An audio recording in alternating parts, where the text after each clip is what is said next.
Good afternoon, and welcome back to House Human Services, Wednesday, February 11th. We are picking up markup on an act relating to establishing the Vermont Homelessness Response Continuum, affectionately known as 766 for the moment, since it's a committee bill and we don't have a number yet.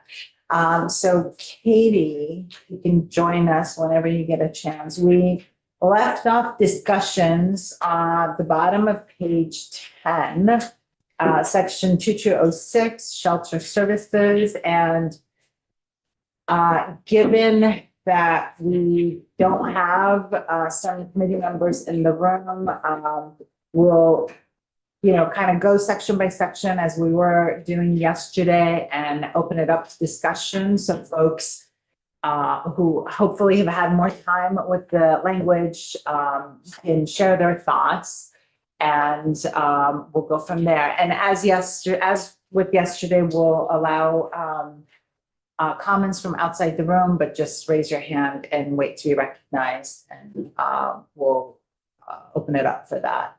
So let's get started. Katie McGlynn, Office of Legislative Counsel. So here we are at the bottom of page 10 of draft 2.1. And here's section on shelter services, followed by a section on specialized shelter services.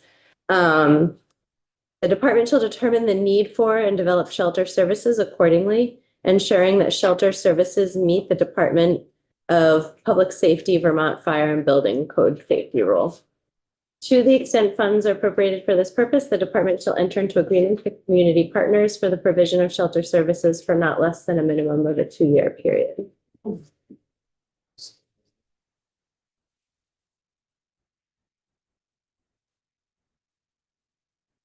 Questions, comments? So the 2-year period, I don't remember us ever, like in previous iterations of this. Has that been? No, that's new that the contract would be, the agreement would be for at least a 2-year period with the providers. Are we getting any difference on that word, agreement versus contract? I remember last year when we worked on H91, I was specifically asked at one point to change contracting to agreements. So most of the services in OEO are done through grants, so they're agreements rather than contracts. Contracts in state government, they are very different. A contract is you get a deliverable at the end, a very specific list of things if you have a contract for IT service. Whereas a lot of the agreements with the service providers is to implement a program that you are kind of giving the scope of. Thank you. So I guess the question I would have for the department who's not here, but is that a possibility? Because grants in state government are typically annual grants. So it's a technical question, but I don't know if that's a possibility. So I'll put that out now and someone can get back to us, like, can state government ensure that we can get 2-year grants for these organizations and kind of make that exception?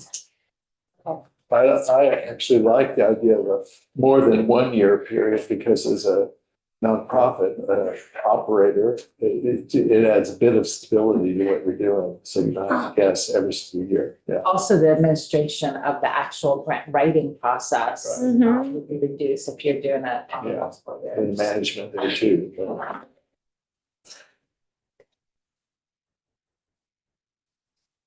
What one are we working on? The homelessness bill, we're on the top of page 11. That's what I thought, but it's what I asked in case something would change. Any other comments?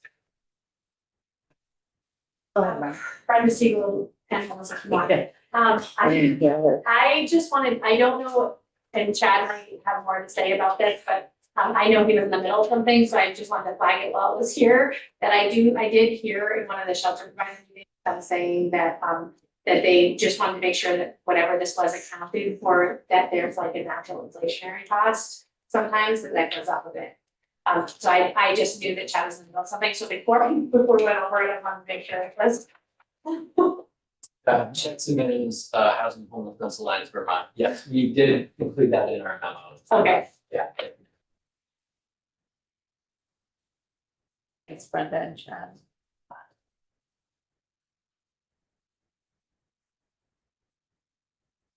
We've had language in other bills previously to include a automatic inflationary increase. So I made a note there, and we can talk about it more. I believe there's a memo coming from service providers about some of the reaction to some of the language and with feedback. So we'll get that out to committee when we have it. I haven't had a chance to look at my email yet, so. Okay, moving on to 2207. Okay, specialized shelter services. The department shall determine the need for and develop specialized shelter services accordingly that meet the requirements of section 2206 to meet the prior section's requirements and provide additional specialized services such as those that address substance use disorders, mental health conditions, or healthcare issues. The payment rate structure for specialized shelter services shall include a base rate and supplement payment. I guess the question I have is that, are we leaving the rate to be determined by the department, or is that something we're gonna lay out in the appropriations section? I don't know if anybody has the answer to that in the room. I'm inclined to say that we should have legislative input on that. I don't know when we'll have sufficient information to do that, but or if it's done at the department or agency level, then I guess it has to meet certain requirements, or else they won't find community partners who will free market, if you will. The community partner is not going to take a rate at $10 a head for a rate or something like that. So I'm Sean Turner for the record. We did submit a memo, and I just want to flag, I think there's more language in section 9 later in the bill about the payment rate structure. And VCAP does have specific comments on that section, so I'm not sure what's more appropriate for you when you like this. So we can go through and when we get there, if we get there today. So, Go ahead, Brenda. so, I guess that's probably what you're all saying, and I'm like still having an asthma attack, so I'm still not with you. But the payment rate structure for specialized services shall include a base rate. So is that what you're all talking about? What that base rate would be? I thought so, but because there would have to be a cap. I mean, when I first started this in 2014, I was paying $300 a night sometimes to house a family of 7 because I couldn't find adjoining rooms and you couldn't separate kids from the parents. So there would have to be some kind of guidance. And to be clear, just want to make sure I understand, this is not for hotel rooms, right? This is. Correct, this is specialized services. So this is saying that this would get a base rate, probably somewhere in the ballpark of what was happening under 2206, the regular shelter services. But then there would be an additional payment on top of that because of the specialized nature of those services for specialized populations. But it's not expansive beyond that, what those rates exactly would look like. to your point of referencing the connection to 2206, we don't actually reference a base rate. Is there an existing base rate? Not in this draft. No, But Oh, in what's your general. current existence, current op world? that's a question for the field. Yeah. I don't know that there is. So I guess I'm saying it seems like maybe we need a reference in 2206 about a base rate. Oh. Maybe not. Go ahead. What we recommended and our members recommended was that conversation with the in collaboration with OVO and the shelter partners to identify what that base rate would be, and then communicate that back to the president. So I wonder, would we want to just put in the language that the service providers will collaborate with the department to determine the base rate? Because we don't need to put the base rate in statute. We just need to know that the department is getting input from the stakeholders and the experts in the field in setting the base rate. We have legislatively, if I'm understanding the history correctly, set the rate for the hotel For the payments. hotels, but this is different. It is and it isn't. I guess I would think it's.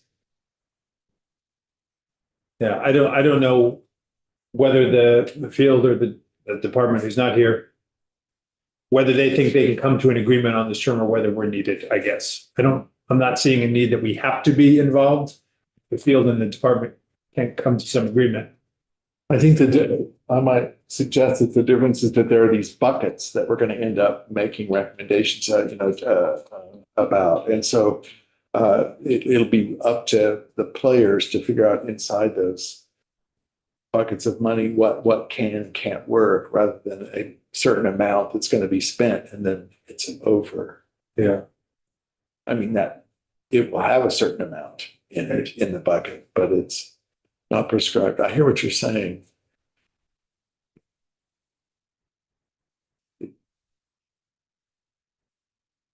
Would you like in the next draft a sentence that says community partners and DCF shall collaborate to establish a base rate for the services provided pursuant to this section, something general, and then I think so. I'm gonna put from there. at least remind you to keep talking about it. Okay.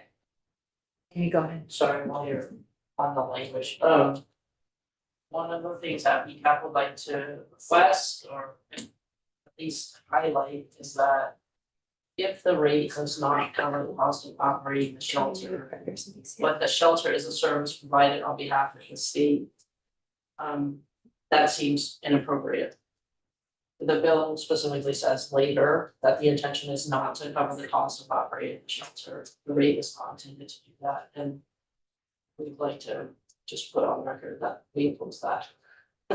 It should cover the cost. If the state is placing people in a shelter, they should pay the cost of operating the shelter. I understood the intention with that is to not get ahead of where we are with current shelter providers.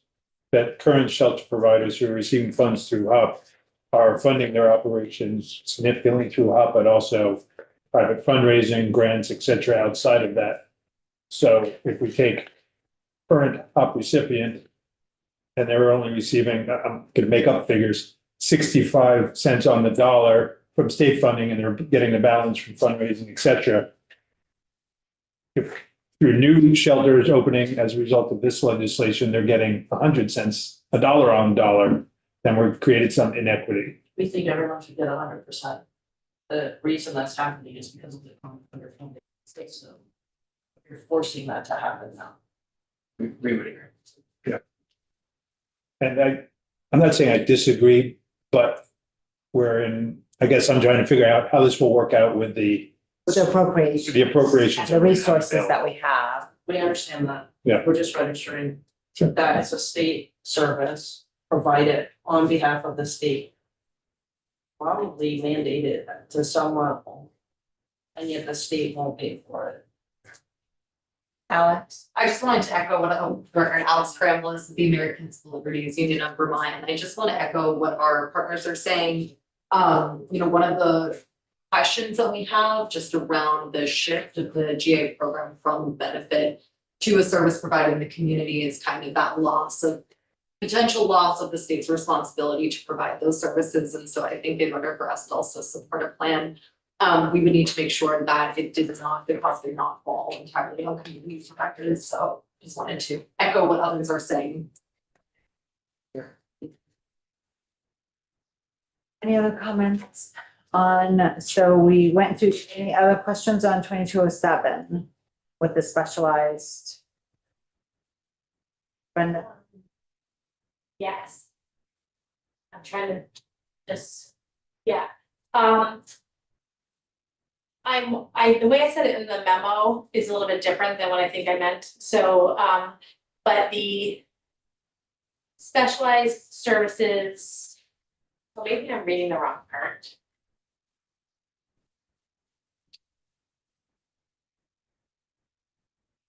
That's the wrong part. So one question I have Um, is, oh, go ahead, were you finished? No, I apologize, I was looking at the wrong part.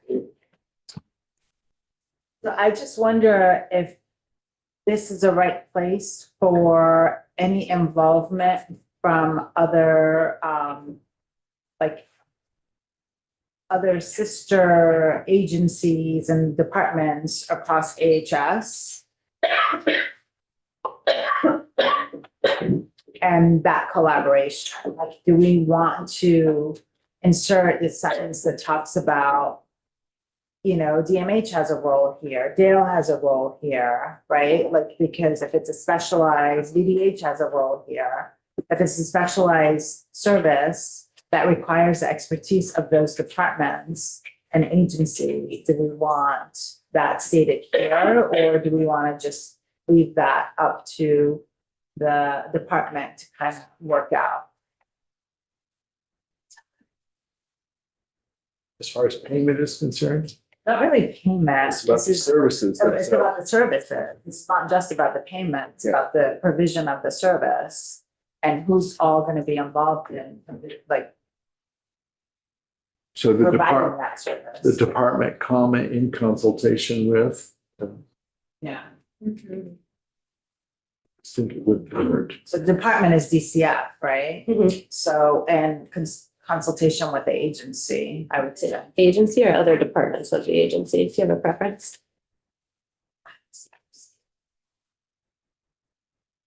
Being specific to other departments, we're not just talking about the Yeah. secretary's office. Yeah, so other departments of the agency.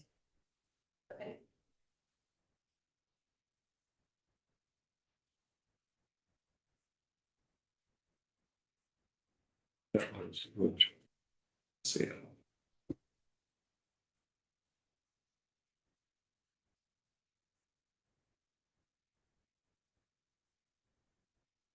Going, okay. 2208, hotels and motels and supportive services. It is the intent of the General Assembly to decrease reliance on hotel and motel rooms for emergency housing. However, until sufficient permanent affordable housing or shelter services are available, the use of hotel and motel services shall be permitted pursuant to subdivision 22053.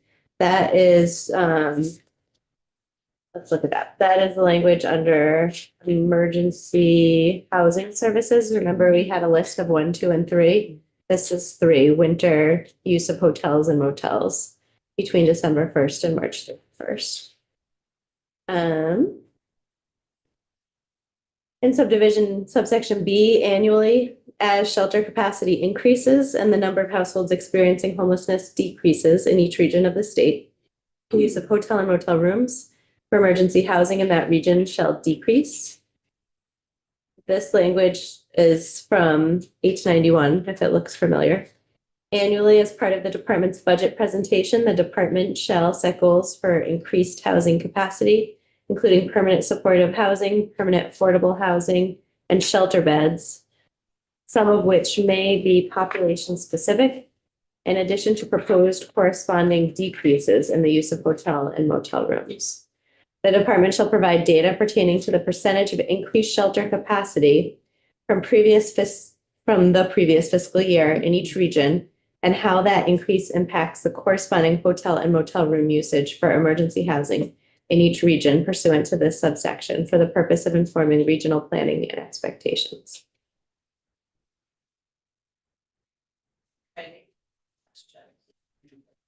Dirty. I have a question about this section. Does that mention of subdivision 2205-3 in the A, does that mean that hotel rooms are only allowed during winter weather? Yeah, I don't know if that was what was intended, but that's the way I'm reading it now. So if that is not the committee's Okay, intent. I don't believe that was the intent. That's not my Okay. Yeah, understanding. Then why don't I strike that clause out? I mean, could we just leave 2205 because I mean, 2205 is broader. all, It's cold weather shelters. Financial aid to municipalities is, okay, so yeah, just strike it then. okay. Okay. Should I move on to subsection C? You have a Wait, question, Madam Vice Chair? That's okay, I was waiting patiently. Discussion. Is there a cap on the number of hotels during the cold weather? This language does not create a cap. So we need a cap. And that's, this part right here isn't about, cold weather.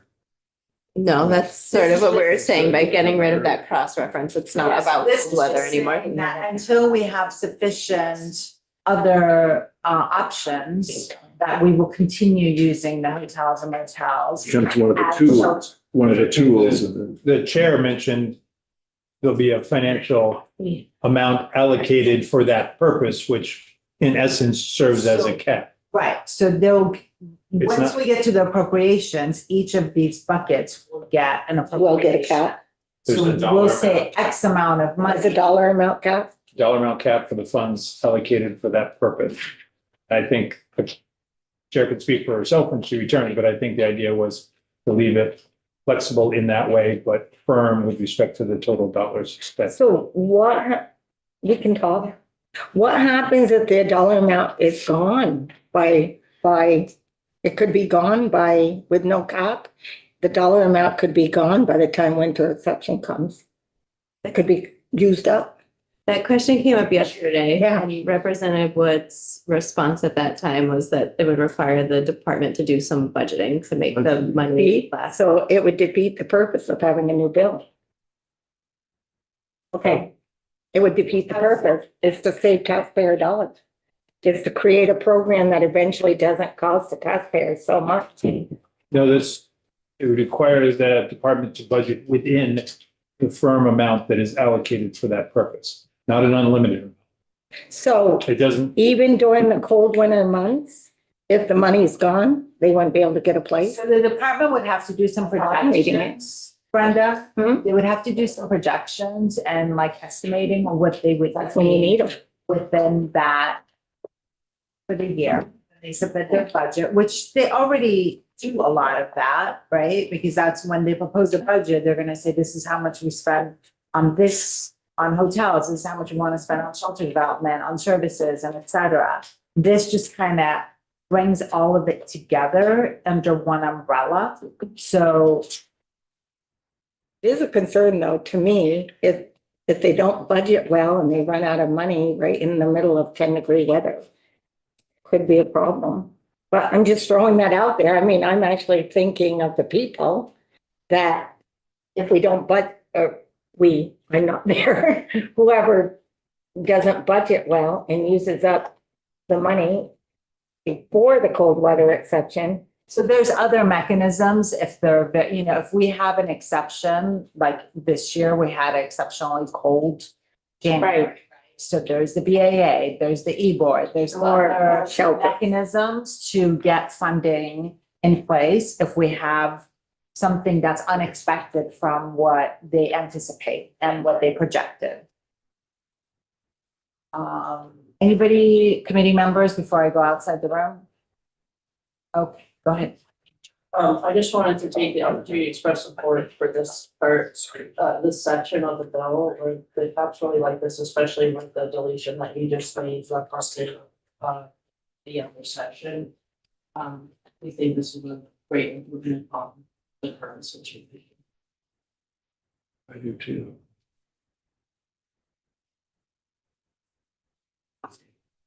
Did you have something? And do you know where we are? I just, Page 12.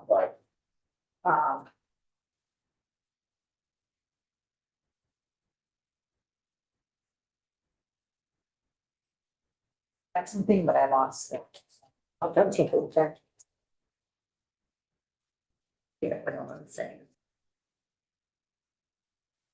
I had a couple notes on 11, 12, but we can go back. I don't want to take us backwards just because I was. Oh, hey, we're doing the 2208 and 11, if that's where you, Oh, you okay. know. Before we leave this section, if we are leaving, Katie, can you tell us, what did you take from this conversation? Sure. Let's see. In 2208, the only change I have is striking in subsection A pursuant to subdivision 22053 of this chapter. Oh, okay, that's one of my circled. Okay.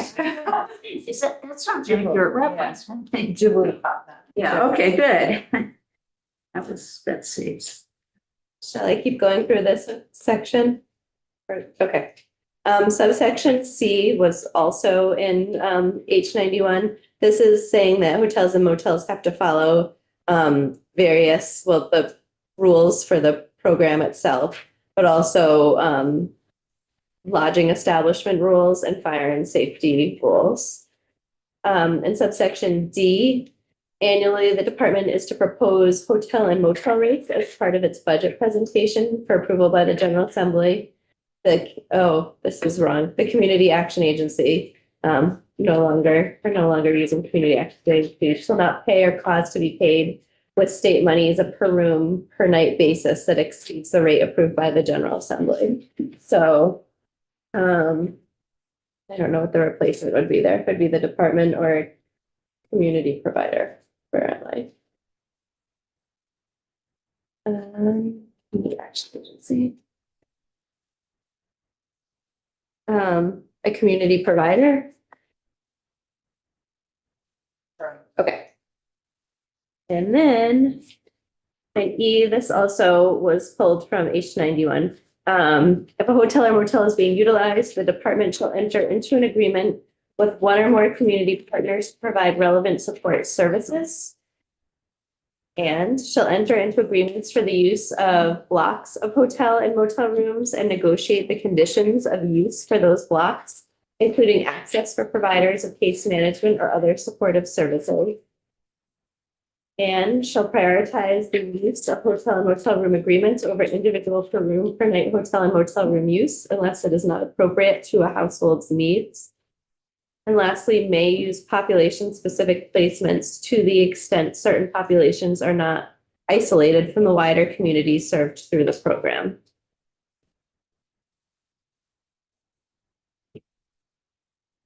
Questions?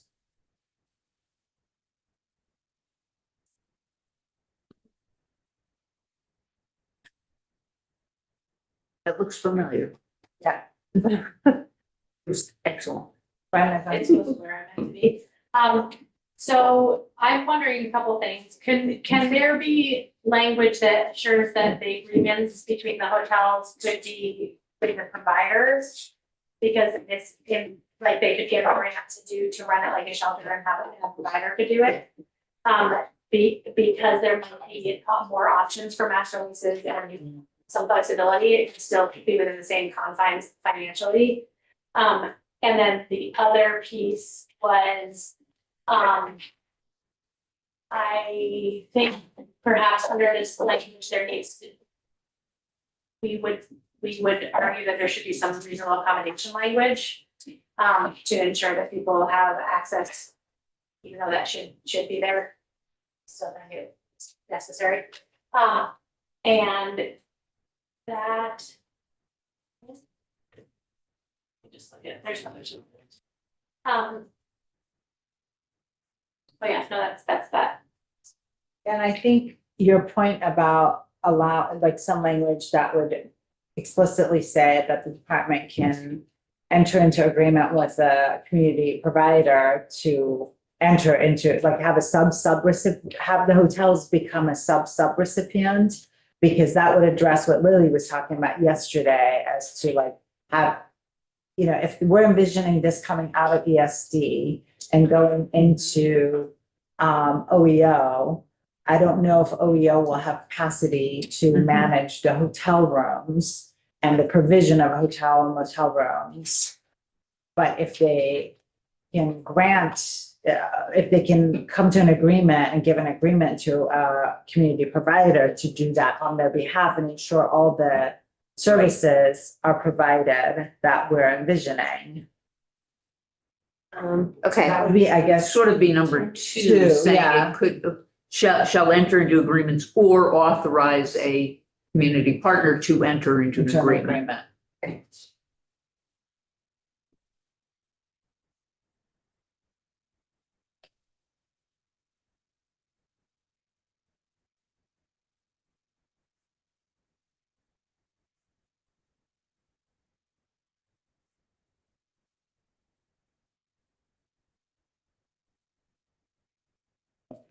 In the moment, I'm having a bit of a block here.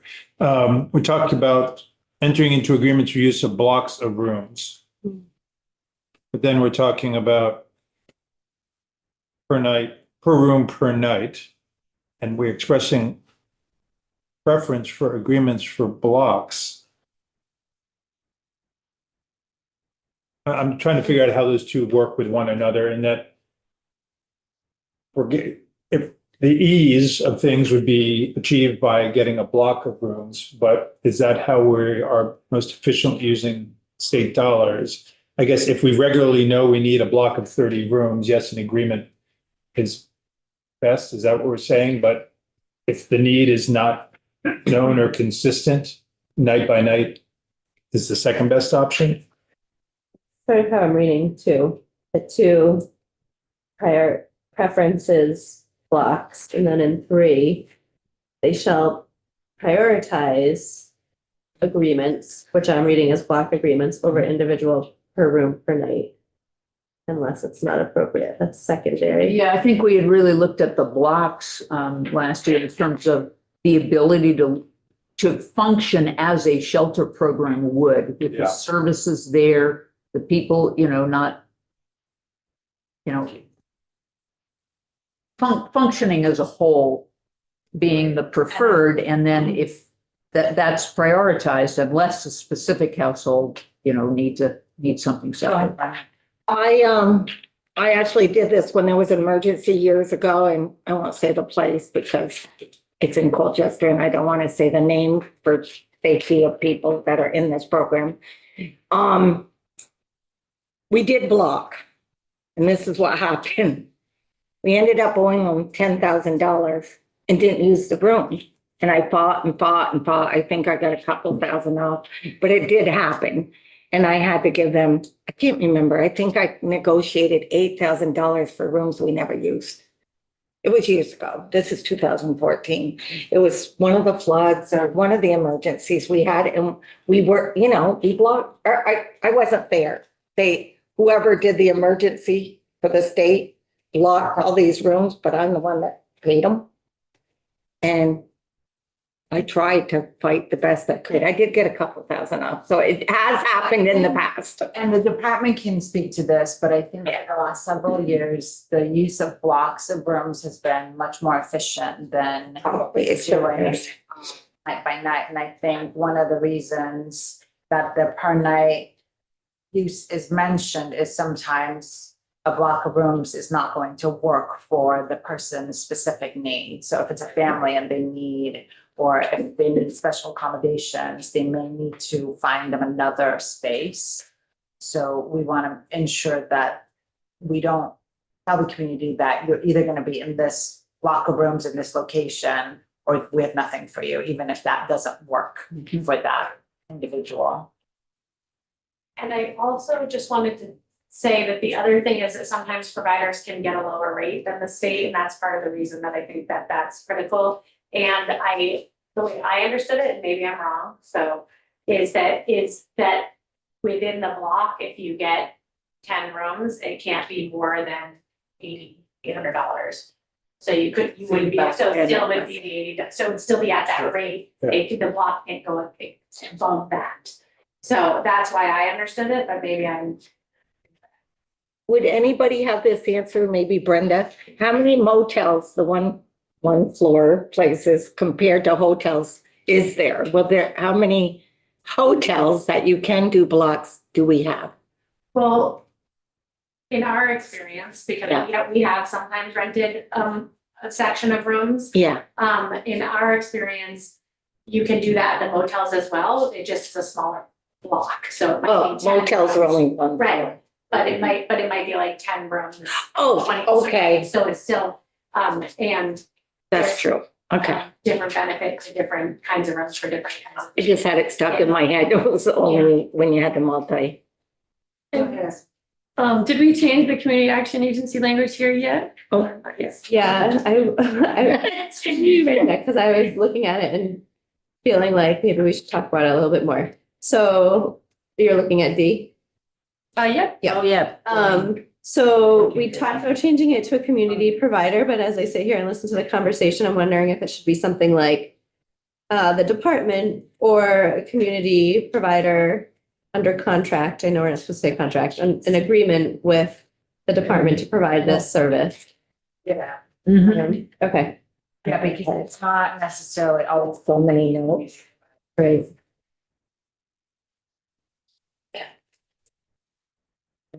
It did happen.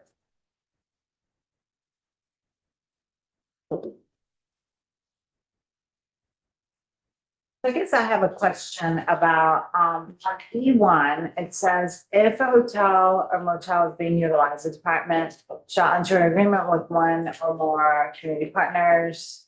So there, I would also say, I wonder if we want to bring in the rest of like other departments in AHS. That's my first point.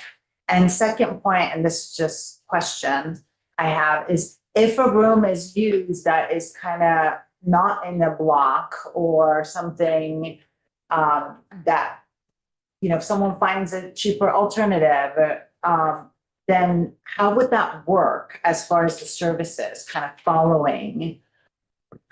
Well, sure, okay, for us, what we would do, is we do that right now, because we have clients all over the state. And we have providers that, we work as a team, but we have providers that work in different areas. So whoever's in that area that goes to multiple places, and that's what will always have to be what we do, because even if you have specialized disability services, some are gonna be scattered.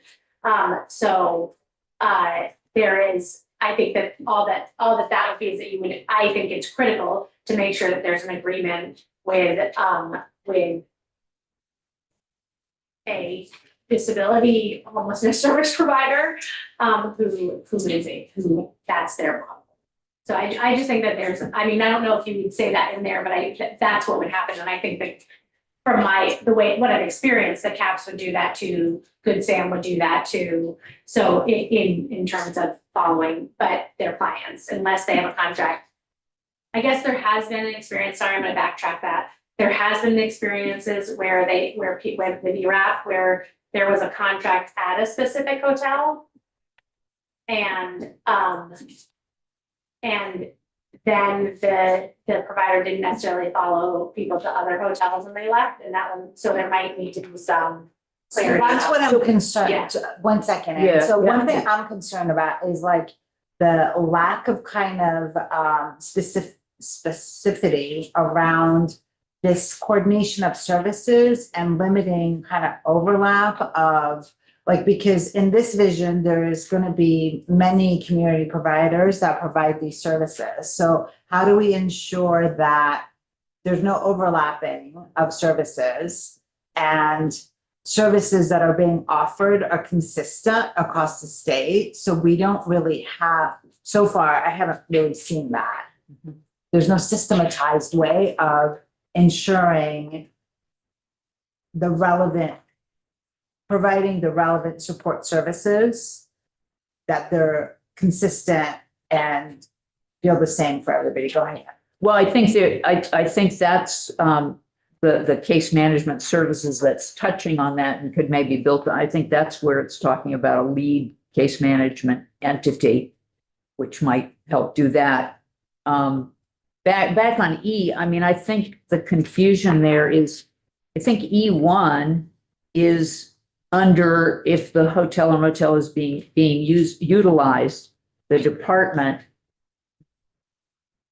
which is, that's any hotel room. That's not just affiliated with a block. That's, Right. they have to, and then we go into the block that could be done through an agency, which then presumably would be the same agency that's doing the support services. So I think those kind of need to be linked, maybe divided into, not sure how to structure it, but I'm just thinking that if under two, if under E2, there is, it is an agency that is doing the agreement with the block, then they would presumably also be the Provider of the service. the community provider who is not itself, but who is who is the lead agency. And it's the lead agency that has to make sure all the other providers are involved, right? And you're further along under case management? Under case management, there's reference to each eligible household shall be assigned a lead case management entity, which may be from any agency of Human Services Department or a community partner. And I'm jumping to that only because it ties back to this.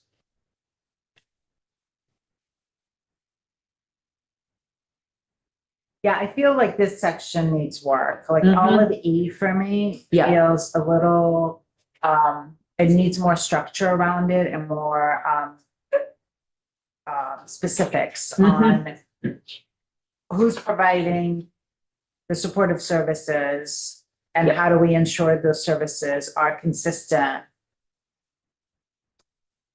across the board. And then I also have a little bit of concern if, like to your point, Anne, if a community organization is the one that is contracting with the hotel, so they're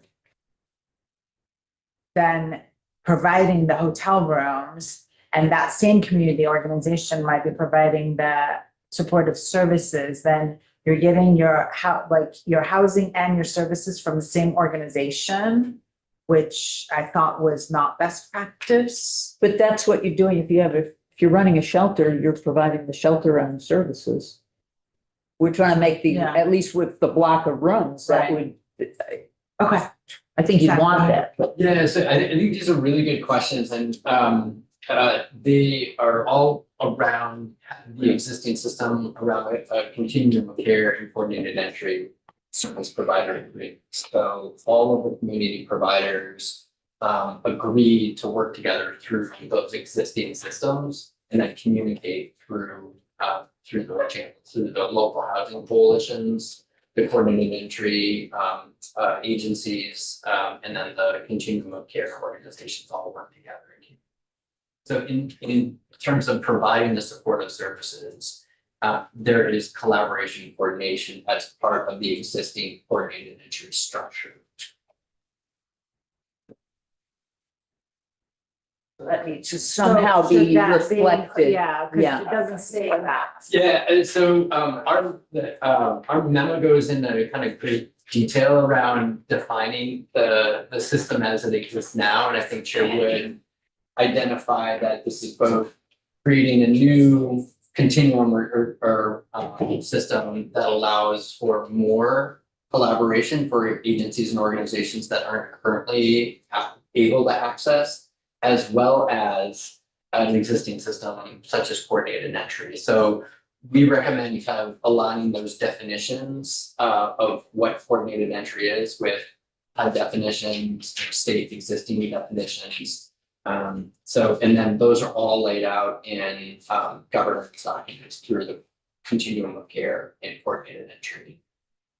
And I would also name that there's some gaps in that. And so I think your question is appropriate. And I think that's what this continuum is trying to do, solve some of the gaps. So we don't think it's best practice. I think, as you know, and probably heard me testify multiple times, to have both people in control of your housing or shelter also be the people providing services. However, in shelter, there is housing case management there and oftentimes, but I don't know that that has to be required. And one of the suggestions that we made in our memo is that I will always say that we only support voluntary services, but if we're going to go forward with required services, that there at least is an agency for people experiencing homelessness to be able to choose who their lead case manager is. And that is, and so I think that that's really critically important, because what we've seen over and over again is that people who are refusing services really just need a different provider. So this gives people some, this would give people, our suggestion is giving some people some time to choose a lead case manager, as long as they can fit, as long as that case manager can fit them in, and or choosing to be assigned one if they can't. So those are the things that that I don't think they have to be one or the other. I think it can be that, like, somebody says, look, I can't, that feels very uncomfortable to me. I have a hard time being vulnerable, and I would like to choose someone different.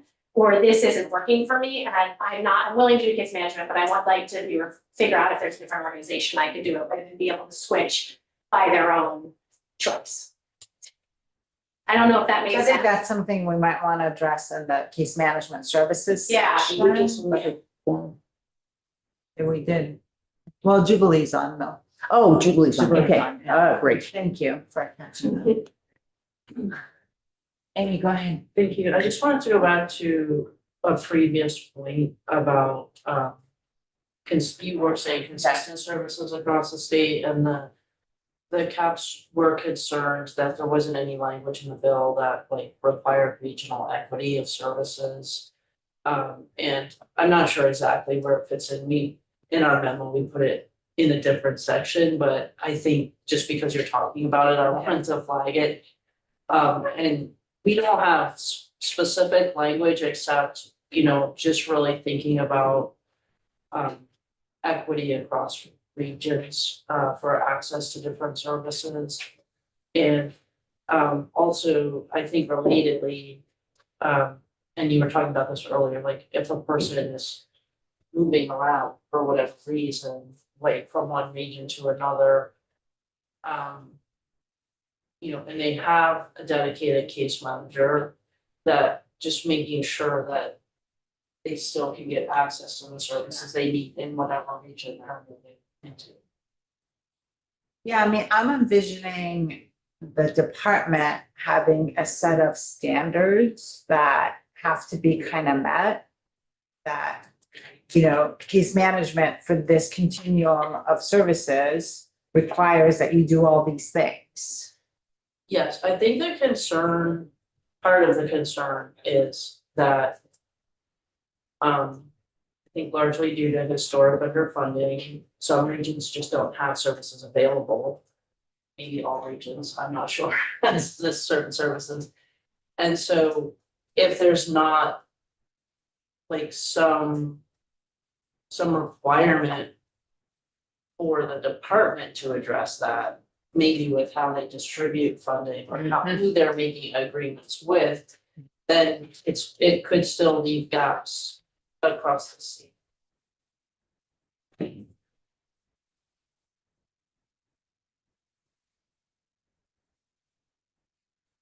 I was just thinking about the needs assessment that the CAPS do. Yeah. And could that be a tool to kind of inform where the gaps are, to help identify how, or help the department allocate funding to more underserved, though, and I know that's a term. I think it could, but that was not a popular idea last year. Thank you for pointing that out. Accurate. With just department or service providers, I mean, every, that was, Does anybody that have was anything the to share? underlying, that was the underlying foundation of H91. And it's opposed by many. is it still opposed by men? I would have to check with my mentors. But their level of understanding of the different proposal that's on the table right now. So I mean, my point of, and I'm sorry, I forgot that detail from H91, but if we already have a tool that is being developed that could help us identify some gaps. Maybe we use that with some additional input. I don't know, maybe there's some way to include some other stakeholder feedback into that assessment, but it feels like if we already have an assessment that might identify gaps, why are we gonna have the department do something different or something duplicative? I think that another possibility is if the committee sticks with the idea of one big continuum of care, perhaps that's where that assessment would happen. Is all of the relevant stakeholders, I think, would be involved there. And I think there's already a structure and a process for that to happen. And so if it were a statewide organization and they weren't doing that assessment statewide, that might be the place. So Katie, I think we want to kind of have a placeholder, and I don't know where it would go, but about kind of a needs assessment to identify gaps to ensure regional equity for service provision, right? That could be a subpart under the case management, yeah.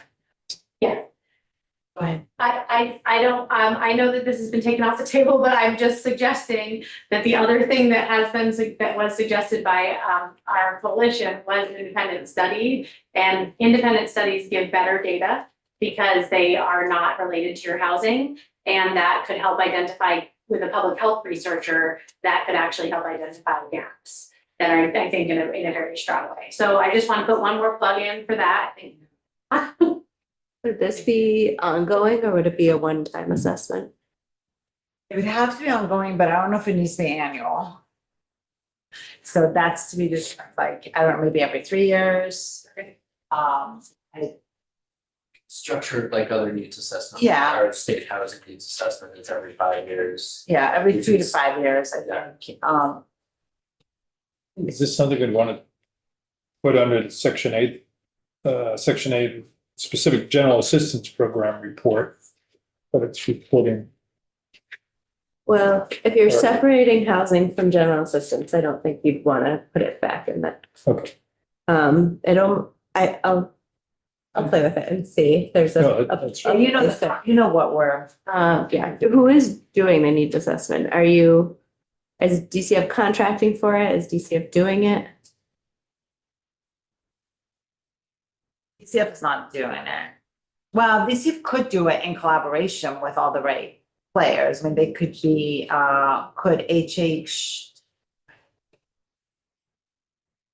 I think to be determined.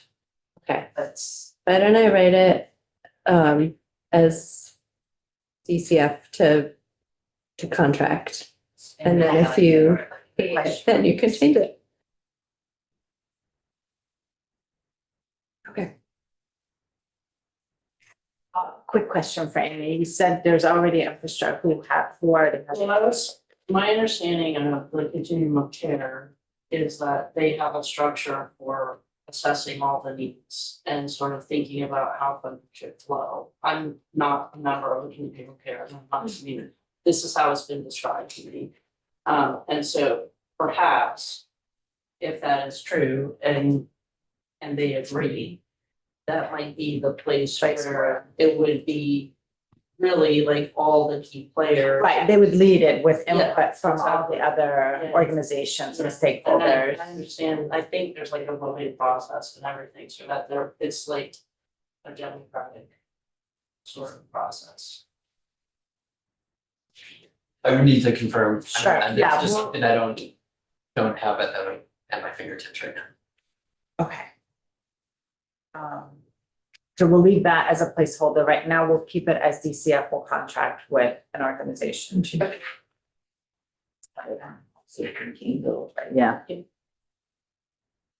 say that. Oh, you're writing it in, it's not here right now, right? That's something new? Okay, so I'm thinking we should stop at before 22:09. We've got a little, for 15 minutes to get to the floor. The permanent supportive house. Is there any other questions in this section before we wrap up? Sounded like you wanted to restructure subsection E. I don't know that I have quite enough to go in at the moment. It sounds like maybe there's more conversation required. So just flag that is an area. That is a section under construction still. Now, folks. All right, so we're gonna stop before 22:09 and I thought someone, did Teresa sign 22:09 for language for that? She asked yesterday if anyone had 22. Jubilee? Were you gonna come up with permanent supportive housing services? Like, that was question? 209. Was that your assignment? I heard Teresa talk about it yesterday, but I don't remember exactly who she assigned it to, or if she just, Nobody knows. did she just throw it out? Okay. Yeah, I think I said I would follow up on the kind of diversion, intervention and possible third term stuff, which I did do and sent to her and you. So I'll re-throw it out to everyone in the room and everyone listening. We give you some feedback in language around what is permanent supportive housing services. I just wanted to flag the CAPS did include this one suggestion in their memo. Okay, So we don't think it's necessarily the complete but answer. it's a good starting point. We also included some, not language, but some suggestions. Okay, so we'll have one memo or separate memo? We have several more. Everybody, okay, everybody. You're also, and homelessness one is also. We just support each other. Yeah, we're just all very smart. So what am I looking at here with the on behalf of, that includes, So that was the testimony, but I sent a memo this morning just from VCAP. And I sent a memo this afternoon just for So that one? PTV. And I said, look from Melissa Vermont. I didn't get yours. I didn't get yours. Oh, only, So probably comes from Lori. Yeah, Okay. so this all happened today and okay. it's obviously without, I haven't had time to look at emails, so between tonight and tomorrow, you're gonna receive some feedback from all these organizations on the language we have so far with some recommendations that, so when we got markup on this, we can, by then we'll have those memos and we can consider the projections. We are picking Yes. marks up. I have disability language for. I'm saying it's here. Okay, I think that's a wrap for today.